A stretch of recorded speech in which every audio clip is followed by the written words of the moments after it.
Friends, మన bank actions Vizag channel ఈరోజు మీకోసం ఒక ఓపెన్ ప్లాట్ తీసుకొచ్చింది. ఇది వైజాగ్ అగనంపూడి తల్లరవానిపాలెంలో ఉన్నటువంటి రెసిడెన్షియల్ ప్లాట్. ఇది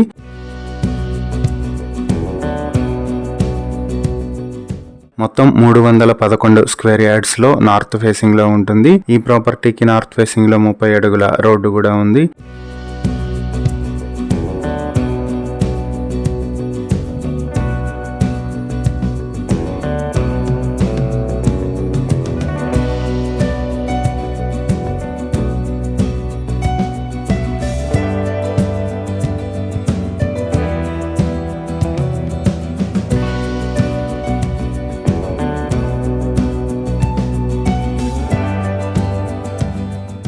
ఈ ప్రాపర్టీ మీ సొంతం చేసుకోవాలనుకుంటే బ్యాంక్ ఆక్షన్ స్టార్టింగ్ ప్రైస్ 66,50,000 నుంచి స్టార్ట్ అవుతుంది. ఈ ప్రాపర్టీకి సంబంధించి మరిన్ని డీటెయిల్స్ కావాలంటే స్క్రీన్ మీద ఉన్న మా ఫోన్ నెంబర్లకు కాల్ చేయండి. ఇలాంటి మరిన్ని వీడియోల కోసం మా ఛానల్ ను సబ్స్క్రైబ్ చేసుకోండి. అలాగే మా ఇన్స్టాగ్రామ్, ఫేస్బుక్ పేజెస్ ను ఫాలో చేయండి. Thank you for watching.